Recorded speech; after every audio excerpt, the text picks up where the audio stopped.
더불어민주당 이재명 대선 후보가 경선 경쟁자였던 이낙연 전 민주당 대표와 만나 점심을 함께했습니다. 이낙연 전 대표는 선대위 활동을 본격 시작하기로 했는데요. 국회 취재기자 연결해 보겠습니다. 장보경 기자.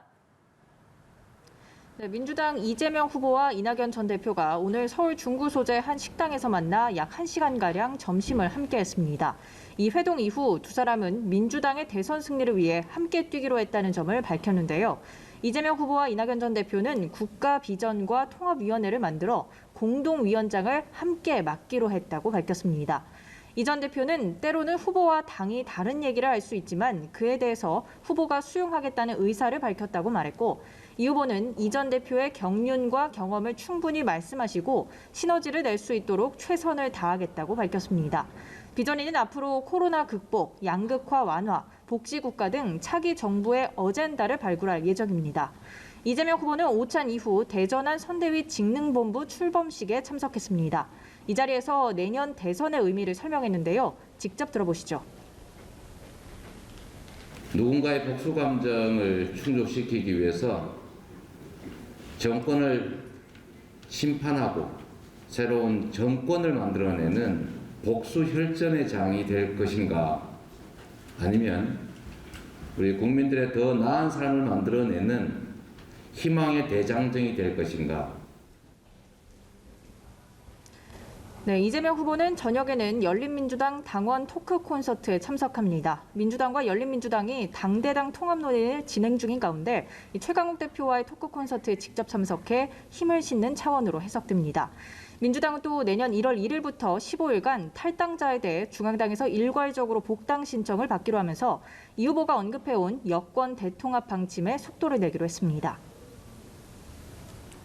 국민의힘 윤석열 대선 후보는 오늘까지 호남 방문 이틀째 일정을 소화했죠. 장 기자, 국민의힘 선대위 내부에 윤핵관을 둘러싼 내홍이 빚어지고 있다는 건 무슨 이야기인가요? 네, 국민의힘 윤석열 후보는 오늘 아침 첫 방문지로 광주 AI 데이터 센터를 찾았습니다. 윤 후보는 디지털 플랫폼 정부를 구축하겠다고 밝힌 것을 재차 강조하면서 이 광주 AI 산업에 재정을 아끼지 않을 생각이라고 말했습니다. 이후 순천으로 이동해 전남 선대위 출범식에 참석했는데요. 윤 후보는 이 자리에서 문재인 정부의 가장 큰 잘못은 편가르기 정치를 했다는 것이라고 말했습니다. 윤 후보의 발언도 직접 들어보시죠. 어떤 법이나 제도를 하나 만들어도 이게 우리한테 표가 얼마나 들어올까?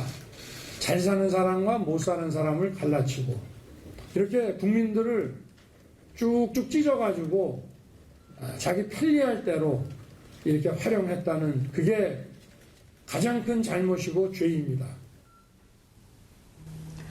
윤 후보는 또 국민의힘이 그간 잘 못해 호남분들의 마음의 문을 열지 못했다고 말하면서 정권을 교체해야 되겠고 민주당에는 들어갈 수가 없어 부득이 국민의힘을 선택했다고 발언했습니다.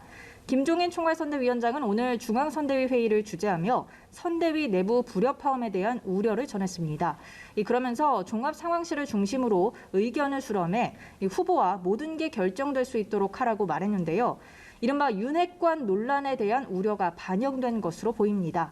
이준석 대표는 오늘 장제원 의원을 겨냥해 비선이 말을 많이 한다고 강하게 비판했는데, 장 의원은 감정적 인신 공격에 대응하면 진흙탕 싸움밖에 안 된다고 맞대응하지 않았습니다. 윤석열 후보는 장 의원은 상황실장을 그만두고 주변에 같이 선대위에서 일할 수 있는 사람도 없다며 무슨 윤핵관이 되겠냐고 반박했습니다. 지금까지 국회에서 전해드렸습니다.